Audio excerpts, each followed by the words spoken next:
배 오른편에 그물을 던져라. 이기는 자가 되는 길.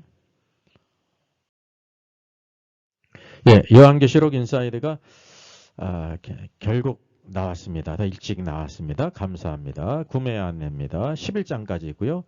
39 챕터로 이루어졌어요. 각 주제별로 이루어졌습니다. 일반 이런 계시록 주에서는 1장 1절, 2절, 3, 4절 뭐 이렇게 절별로 했는데 그래 전체 내용별로 39 챕터로 이루어졌고요. 1040쪽입니다. 목회자와 성도를 필독서입니다. 염려하지 말고 계세요. 다 이해할 수 있도록 했습니다. 성경의 완성이고요. 헬라어 원어를 쓰고 우리말 발음으로 이해하기 쉽게 했고 영어도 병기하고 의미도 다 파싱했습니다. 특별히 가장 중요한 것은 이때 종교개혁 500년 이후에 무천년설이 왜 잘못됐고 그리고 전천년설이 맞는지를 이렇게 비교하면서 계시록을 쓴 것은 아마 처음일 것입니다. 중요한 각 주제들 토픽으로 다 아주 중요한 주제를 달았습니다. 그리고 또 특징은 약 130여 개의 도표가 있고 비교표가 있어요. 그래서 참 이해하기 쉽도록 이렇게 편집이 되어 있습니다. 정가 6만 원인데 5만 4천 원에 무료 배송하게 됩니다. 계좌에 보내시면 되고요. 이렇게 이메일로 보내면 되겠습니다. 그 중요 주제별 영상, 첨부 영상이 또 유튜브 채널, 두 채널에 있는 이런 귀한 책입니다.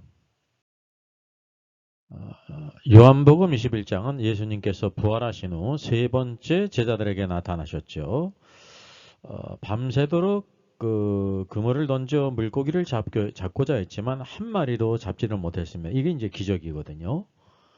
그런데 주님께서 그 배 오른편에 그물을 던져라 라고 말씀하셨습니다. 바로 그랬더니 큰 물고기 150마리를 잡았습니다. 이게 또 다른 기적 표적이죠. 그래서 오늘의 말씀의 중심은 예수님께서 제자들에게 주시는 말씀은 배 오른편에 그물을 던지라는 것입니다. 그리고 이 말씀을 우리가 확실히 알기 위해서는 이 말씀이 이제 여기 성립이 된다는 거예요. 즉 다시 말하면 주님께서는 배 왼편에 그물을 던지지 말고 배 오른편에 그물을 던지라라고 말씀하고 있습니다. 그래서 오늘 본문뿐만 아니라 성경 전체에서 바로 오른편과 왼편에 대한 성경의 그 닥트린이 있습니다. 우리가 이것을 찾아보게 될 때 주님께서 왜 제자들에게 이제 배 오른편에 그물을 던지라고 말씀하셨는지를 깨달을 수가 있습니다. 이것은 또 우리 성도들이 이기는 자가 되는 길이 무엇인지를 보여주시는 것이에요.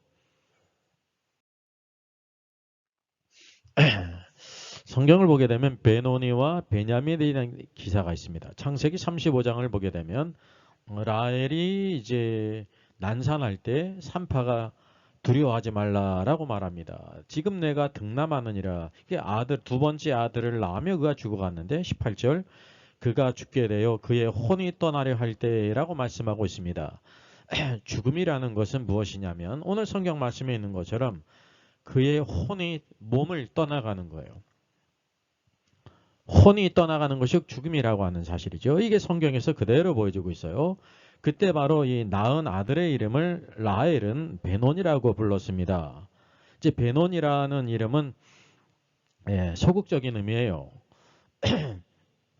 벤이라는 뜻이 아들이라는 뜻이고요. 베논이는 슬픔의 아들이라는 뜻이거든요. 근데 그의 아버지 남편 야곱은 그 아들을 베냐민이라고 불렀습니다. 여기 보게 되면 하나 이렇게 충돌되는 부분이지 않습니까? 라헬은 자기가 낳은 아들을 베논이라고 불렀는데 그 야곱은 그를 베냐민이라고 불렀다는 사실이죠. 이게 베논이는 슬픔의 아들이라는 뜻인데 여기 베냐민은 베는 아들이고요. 야민은 오른손의 아들이라는 뜻이죠. 이게 라헬은 사실은 이제 이 아들이 너는 일평생 슬픔의 아들로 살아라 그런 뜻으로 말한 게 아니라 이제 어미가 없이 살아갈 이 아들을 생각하니까 마음이 너무 슬펐다는 사실이죠. 그래서 이 아들을 슬픔의 아들이라고 부른 거예요. 그러나 야곱은 비록 당신이 세상을 떠나가지만 나는 전능하신 하나님을 믿소. 하나님이 계시기 때문에 그는 슬픔의 아들이 아니요 오른손의 아들이요 베냐민이라고 불렀다는 사실이죠. 이게 야곱이 믿음으로 이와 같이 고백한 것입니다. 그래서 오른손의 아들은 능력의 아들이라는 뜻입니다. 오늘도 능력의 아들은 예수 그리스도를 예표하거든요. 오른손의 아들 예수 그리스도를 예표해요. 여러분은 변호니신 예수님을 믿습니까? 능력의 아들이신 예수님을 믿습니까? 이게 이제 신자의 두 가지 관점이라고 하는 사실이죠. 그래서 이 오른손이라는 것은 능력의 아들이라는 것을 우리에게 보여주고 있습니다. 자, 둘째 보게 되면 스데반 집사님이 순교할 때요. 창세기 사도행전 7장이죠. 그들의 이 말을 듣고 마음에 찔려 그를 향하여 이를 갈았어요. 마음이 찔리면 회개하는 길이 있는데 회개치 않고 오히려 이를 갈았어요. 그래서 스데반이 성령이 충만하여 하늘을 우러러 주목하고 하나님의 영광과 및 예수께서 하나님 우편에 서신 것을 보았습니다. 이 본 것은 동일한 자리에 있었던 다른 모든 유대인들은 전혀 보지를 못하는 것이에요. 왜냐하면 예수 그리스도께서 그분이 계신 것을 스데반에게만 이렇게 보이신 거예요. 이게 하나의 계시죠. 그래서 이제 스데반 시장이 말하되 보라 하늘이 열리고 인자가 하나님 우편에 서신 것을 보노라 한데라고 고백했다고 하는 사실이죠. 여기서 우리가 볼 때 예수님께서 승천하신 이후에 어디에 계시는가? 바로 하나님 우편에 계시다고 하는 사실이죠. 하나님의 우편은 바로 능력의 자리예요. 권세의 자리에 있다는 것을 여기에 보여주고 있다고 하는 사실입니다. 예수님께서 좌편에 계시질 않아요. 우편에 계신 것을 우리에게 성경을 통해서 보여주고 있다는 것입니다. 이게 이제 능력의 자리, 권세의 자리에 있는 것을 보이셨다는 것입니다. 자, 누가복음을 보게 되면 예수님께서 십자가에 달리실 때 양편의 두 강도와 함께 이렇게 십자가에 못 박히셨죠. 그러니까 오른쪽 강도가 있고 왼쪽에 강도가 있어요. 우리가 알다시피 한편 강도가 자신의 죄를 깨닫고 내가 보는 이 사람은 죄가 없다고 하면서 자신의 동료를 막 꾸짖 책망했어요. 그리고 이 오른쪽 강도가 또한 신앙 고백했습니다.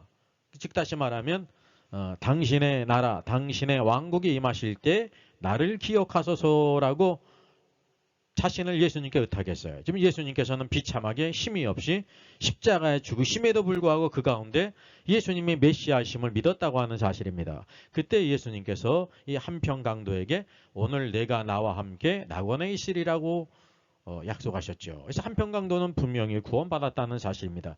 이게 바로 구원에 관한 놀라운 그림이에요. 이 양편에 있는 강도는 일평생 선을 행한 적도 없고 이렇게 무슨 어떤 일을 행한 적도 없어요. 그냥 죽는 순간에 바로 자신의 죄를 깨닫고 예수님을 믿었다고 하는 사실이죠. 그래서 이게 구원에 관한 것인데 이제 성경은 이 강도가 어느 쪽에 있는 강도인지는 구체적으로 말해주고 있지만 않지만 성경 전체에 흐르는 이런 모든 닥트린을 통해서 보게 될 때 오른쪽 강도라는 것을 우리가 알게 되는 것입니다. 그래서 우리가 다 오른쪽 강도가 구원받고 왼쪽에 있는 강도는 구원받지 못했음을 보여주고 있어요. 이게 하나의 사실은 예표인데요. 오른쪽에 있는 강도는 오른쪽에 있는 강도도 죄인이죠. 왼쪽에 있는 강도도 죄인이에요. 우리 모든 세상 사람들은 다 죄인이에요. 그런데 우리가 구원받은 것은 하나님께서 보실 때 오른쪽에 있는 강도와 같다는 사실입니다. 자신의 죄를 깨닫고 예수 그리스도를 믿고 신앙 고백했다는 거죠. 그래서 오른쪽에 있는 강도는 구원받은 자를 대표하고 왼쪽에 있는 강도는 죄인이지만 죄를 깨닫지도 못하고 예수님을 믿지 아니한 구원받지 못한 자를 우리에게 보여주고 있다는 사실입니다. 그래서 이 오른쪽이라고 하는 것은 이와 같이 적극적인 의미가 있다는 거예요. 자, 그 다음 재림시 예수님께서 이 땅에 재림하신 후에 이 땅에 살아있는 불신자들을 심판하시지 않습니까? 그것에 대한 기록이 바로 마태복음 25장이에요. 25장에 나오는 이제 양과 염소의 비유라고 말하는데 이게 비유가 아닙니다. 왜냐하면 31절 인자가 자기 영광으로 모든 천사와 함께 올 때에 자기 영광의 보좌에 앉으리니 영광의 보좌에 주님이 앉으세요. 그리고 모든 민족, 열방, 이방, 불신자들을 그 앞에 다 모은다는 것이 그들을 심판하셔야 될 거 아닙니까? 그래서 각각 구분하기를 목자가 양과 염소를 구분하는 것 같이 한다고 하는 요 부분에 대한 말씀이지 요 전체 말씀이 양과 염소의 비유에 대한 말씀이 아니에요. 모든 민족을 이제 이렇게 두 무리로 구분하는데 마치 목자가 양과 염소가 크기도 비슷하고 색깔도 흰색이잖아요. 그렇지만 확실히 다르기 때문에 이렇게 구분하는 것 같이 양으로 간주된 자들은 오른편에, 염소는 왼편에 두리라고 말씀하고 있습니다. 그리고 우리가 알다시피 그 임금 예수님께서 오른편에 있는 자들에게는 뭐라고 말해요? 내 아버지께 복을 받을 자들이요 나와 창세로부터 너희를 위하여 예비된 나라를 상속하라 라고 말해요. 그리고 왼편에 있는 강도들에게는 바로 이 마귀와 그 사자들을 위해 예비된 영영한 불에 들어가라고 이렇게 저주를 받은 자리라고 말씀하신다는 사실이죠. 이와 같이 불신자들 가운데 오른편에 있는 자들은 영원한 복음에 의해서 순종한 자들이고 왼편에 염소들로 간주된 자들은 영원한 복음에 의해서 순종하지 않은 자들이라는 것을 우리가 알게 됩니다. 그래서 요 말씀은 워킹 바이블 TV를 치고요. 양과 염소 이렇게 치면은 관련 영상이 쭉 서너 개가 나옵니다. 제가 자세히 올렸기 때문에 이 부분은 그것을 참조하시면 되겠습니다. 이와 같이 우리가 오른편에 양들로 간주된 자는 영원한 복음에 의해서 순종함으로 이와 같이 천년왕국의 백성으로 들어가는 자고, 왼편에 염소들로 간주된 자들은 이제 영원한 복음을 순종하지 않음으로 인해 가지고 영영한 불에 마귀와 그 타락한 천사들을 위해 예비된 영영한 불못에 들어가는 자들임을 우리에게 보여주고 있습니다. 그래서 여기 말씀하고 있기를 내가 줄일 때 너희가 먹을 것을 주었고 목마를 때 마시게 하였고 나그네 되었을 때 영접했고 헐벗을 때 옷을 입혔고 병들었을 때 돌보았고 옥에 갔었을 때 와서 보았느니라 라고 말하게요. 이제 오른편에 있는 양으로 간주된 사람들에게 하는 말이죠. 그들은 뭐야? 우리가 주님께 어떻게 그런 일을 했습니까? 그런 일이 없습니다 라고 말할 때 여기는 옆에 있는 내 형제에게 행한 것이 내게 행한 것이다 라고 말하죠. 동일한 원리 안에서 여기 왼편에 염소들로 간주된 자들에게도 임금이 말씀하시잖아요. 임금이 대답하여 이르되 내가 진실로 너에게 이르노니 너희가 여기 내 형제 중에 지극히 작은 자 하나에게 한 것이고 내게 한 것이다. 여기 오른편 양들에게 하고요. 여기 오른편 내 형제들에게 하지 않은 것이 내게 하지 않은 것이라고 왼편에 있는 염소들에게 동일한 원칙으로 말씀하고 있어요. 이와 같이 오른편은 순종한 자들이라는 적극적인 의미가 있고 왼편은 불순종한 자들이라고 하는 소극적인 의미가 있음을 보게 돼요. 자, 이뿐만이 아닙니다. 여기 이제 누가복음 20장을 보게 되면 시편의 다윗의 시를 인용해요. 시편의 다윗이 친히 말하였으되 주께서 내 주께 이르시되 내가 내 원수를 내 발등상으로 삼을 때까지 내 우편에 앉았으라. 예수님이 부활하신 이후에 이제 하나님 보좌 우편에 앉아 있다는 것을 시편을 통해서 예언된 것을 누가복음에서 말씀하신 거예요. 뿐만 아니라 에베소서 1장 20도 동일합니다. 그의 능력이 그리스도 안에서 역사하사 죽은 자들 가운데서 다시 살리시고 하늘에서 자기의 오른편에 앉히사라고 말씀하고 있죠. 이건 하나님께서 그리스도를 오른편에 앉히셨다 그랬습니다. 오른편이 바로 능력의 자리라는 것을 성경이 우리에게 일목요연하게 보여주고 있습니다. 왼쪽과 오른쪽은 절대 바뀔 수가 없다는 사실이죠. 자, 그래서 오늘도 예수님께서 부활하신 후에 세 번째 저들에게 나타나셔서 이 놀라운 일을 행하셨습니다. 배 오른편에 그물을 던져라 라고 말씀하세요. 이 말씀은 뒤집은다고 하면 배 왼편에 그물을 던지지 말고 배 오른편에 그물을 던지라 라고 하는 말씀이에요. 그럼 우리가 이제 너무나도 당연한 거지만 배 왼편에 그물을 던지는 것은 어떤 행위냐면 신천지 이만희 교주를 믿는 사람들은 이 그리스도와 아무 상관이 없어요. 이거는 뭐 거론할 필요도 없다고 하는 사실이죠. 또 심지어 보혜사 신옥조 교주를 믿는 사람도 있습니다. 이거 다 아주 뭐 거론할 가치도 없는 것입니다. 천국 지옥 간증을 따르는 수많은 사람들이 있죠. 이게 믿음을 떠난 자들이에요. 그래서 예수님께서도 이 악하고 음란한 세대가 그랬어요. 악하고 이 간음하는 세대가 표적을 구하지만은 요나의 표적밖에는 보여줄 것이 없다 그랬죠. 이게 믿음을 떠났다는 사실이에요. 여기 유튜브에도 치킨게임이나 지구촌 특종 채널을 보게 되면 예수님께서 2026년 휴거하고요. 2028년 지상 재림한다고 그렇게 가르치고 있습니다. 이 모든 것들은 다 헛된 것, 잘못된 것들입니다. 사람을 신격화하는 것, 마치 성령님이든지 예수 그리스도든지 하나님으로 신격화하는 모든 것들은 예수님의 약속과는 전혀 관계가 하나도 없는 거예요. 그 진리를 벗어난 자들은 하나님의 약속과 전혀 관계가 없다는 사실이죠. 자, 그러면 우리가 적극적인 의미로서 무엇을 보게 되냐면 여기에 말씀해주고 있잖아요. 내가 갱그리아 교회 일꾼으로 있는 우리 자매 베베를 너에게 추천하노니 너희는 주 안에서 성도들의 합당한 예절로 그를 영접하고 무엇이든지 그에게 소용되는 바를 도와줄지니 이는 그가 여러 사람과 나의 보호자가 되었음이라 라고 말씀하고 있어요. 로마서 16장 마지막 장 부분이죠.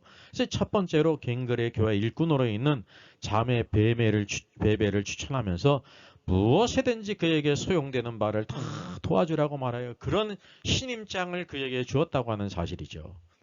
이게 여러분 굉장히 중요한 것입니다.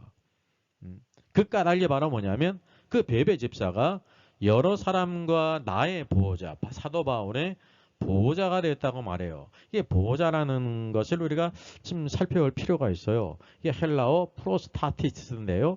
이게 이제 후원자, 조력자, 보호자 그렇게 번역될 수가 있습니다. 그래서 개역개정에서는 보호자라고 번역된 것은 잘못된 번역은 아닌데 왜냐하면 프로스타티스라는 말이 제 그런 의미가 있거든요. 근데 문맥상 바로 뭐냐면 보호자보다는 후원자, 조력자가 더 적합합니다. 그래서 킹제임스 성경은 뭐라고 이렇게 번역했습니까? 서커러라고 이렇게 번역을 했어요. 후원자, 조력자라는 거죠.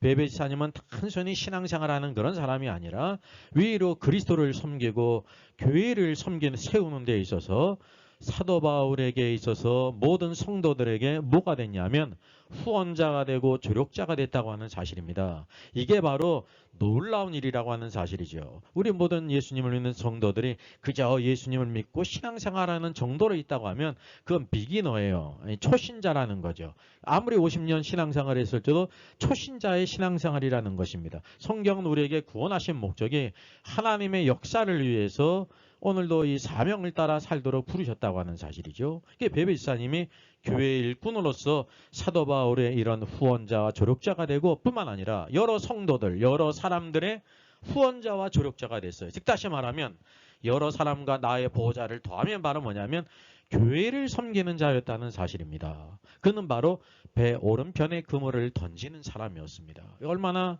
놀라운 믿음의 사람, 지혜 있는 사람입니까? 바로 이가 바로 뭐냐면 현재 왕을 따르는 제자로 살았다는 거예요. 왕국 백성으로 살았다는 것입니다. 오늘도 우리는 무엇을 알아야 되냐면 예수 그리스도를 믿어서 구원받은 다음에 왕이신 그리스도를 따르는 제자가 돼야 돼요. 그리스도를 위해 사는 사람. 이게 왕국 백성이거든요. 이게 마태복음의 메시지 중심이거든요. 그가 장차 어떻게 될 것이냐면 예수 그리스도께서 재림하신 후에 주님께서 만왕의 왕으로 통치하실 때 그 밑에 있는 왕으로 포킹 수많은 왕들을 가지고 계신 것이 주님의 영광이거든요. 그들이 재림 후에 왕노릇할 천년 동안 왕노릇할 이기는 자라는 것을 우리에게 보여주고 있습니다. 여러분은 교회 일꾼이고 여러분 교회의 후원자와 조력자로서 살고 있습니까? 오늘도 우리들이 가야 될 길이 이런 길이라는 것을 성경이 보여주고 있습니다. 자, 누굴까요? 예, 브리스길라 아굴라 부부입니다. 이어서 로마서 16장 3, 4절을 말합니다. 너희는 그리스도 예수 안에서 나의 동역자들인 브리스가와 아굴라에게 문안하라. 그들은 내 목숨을 위하여 자기들의 목까지도 내놓았나니 나뿐 아니라 이방인의 모든 교회도 그들에게 감사하느니라. 이 브리스길라 아굴라 부부는요. 예수 그리스도를 믿을 뿐만 아니라 사도 바울의 동역자가 됐어요. 그래서 사도 바울을 위해서 자신의 목숨을 위해서 자신의 목까지도 다 내어놓고 숨겼다고 하는 사실이죠. 이 부부는요, 자기의 그 직업 때문에 이리저리 사는 사람이 아니라 복음 사역을 위해서 이리저리 옮겨 다니는 사람이에요. 삶의 중심이 다르다고 하는 사실이죠. 그래서 나뿐만이 아니라 사도 바울뿐만 아니라 이방인의 모든 교회도 그들에게 감사한다 그랬어요. 왜냐하면 사도 바울뿐만 아니라 그는 교회를 섬기는 자, 교회를 세우는 자였다는 사실이죠. 그를 한마디로 말하면 사도 바울은 나의 동역자들이라고 말하고 있습니다. 여러분 예수 그리스도를 믿는데 단지 신자입니까? 바로 여기 나의 동역자라고 말하는 것처럼 주의 종들의 동역자로 섬기고 있습니까? 오늘도 우리는 분명히 알아야 돼요. 고린도전서 3장 3절 8절 9절입니다. 심는 이와 물주는 이는 한 가지나 각각 자기가 일한 대로 자기의 상을 받으리라. 이제 브리스길라 아굴라 부부는 이런 신앙을 가졌다는 거예요. 그리고 9절 우리는 하나님의 동역자들이요 라고 말하고 있습니다. 이게 원칙이에요.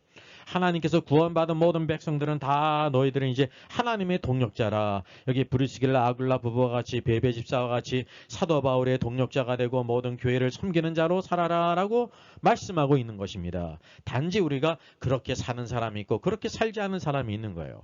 여러분 이렇게 브리스길라 아굴라 부부처럼 사는 사람이 적을까요 많을까요? 적은 것입니다. 예, 좁은 길을 가는 사람, 왕국을 위해 사는 사람, 제자로 사는 사람은 적은 것입니다. 단지 예수를 믿는 사람은 많죠. 이게 넓은 길이거든요.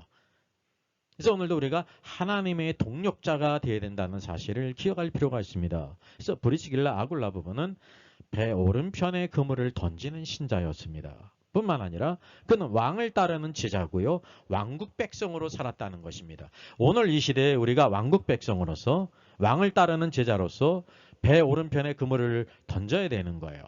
그 차이가 없는 것 같죠. 결국 주님이 재림하실 때 만왕의 왕으로 이 땅을 1000년 동안 통치하실 때 왕으로 들어갈 자는 누구냐면 이 시대에 살아있을 때 왕으로 따르는 제자 브리스길라 아굴라 부부처럼 바로 주의 동역자로서 쓰임받았던 사람들, 교회를 섬기는 사람, 왕국 백성으로 삼았던 사람, 배 오른편에 그물을 던지는 신자로서 살았던 사람이 이기는 자로서 주님이 재림하실 때 1000년 동안 왕노릇할 자입니다. 오늘도 우리의 영광의 길을 우리에게 보여주고 있습니다.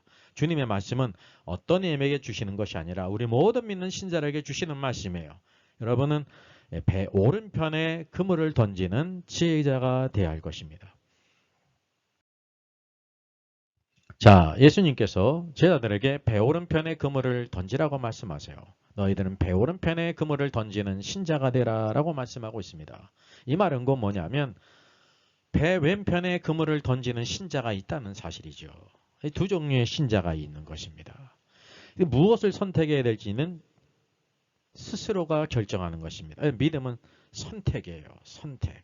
오늘도 우리가 주의 말씀에 순종해서 주의 영광을 바라보고 말씀 가운데 이 시대의 제자로 왕국 백성으로 그물을 오른편에 던지는 사람, 그래서 주의 종의 동역자가 되고 교회를 세우는 오늘 일꾼이 되어서 이 땅에서 참으로 하나님을 기쁘시게 하고 모든 사람에게 축복의 사람으로 쓰임받는 저 여러분 되기를 주 예수의 이름으로 부탁드리겠습니다. Our Father in heaven, hallowed be your name. Your kingdom come. Your will be done on earth as it is in heaven. Give us today our daily bread. Forgive us our debts, as we also have forgiven our debtors. And lead us not into temptation, but deliver us from the evil one. For yours is the kingdom, and the power, and the glory, forever. Amen. 저의 저서를 소개해드리겠습니다. 계시록과 다니엘서의 전반적인 조망을 다룬 때를 알라 주님이 오신다가 있고요. 또 구원 탈락인가 거짓 신자인가가 있습니다. 워킹 바이블 정기 세미나 매월 첫 주일에 있습니다. 다음 달은 5월 5일에 있습니다. 신청자 같이 참석할 수 있습니다.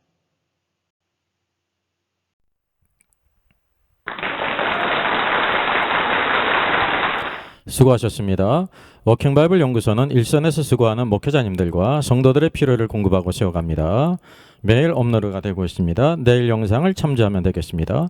구독, 좋아요, 알람 설정을 누르시면 새 영상을 쉽게 시청할 수 있고 모두 무료입니다. 감사합니다.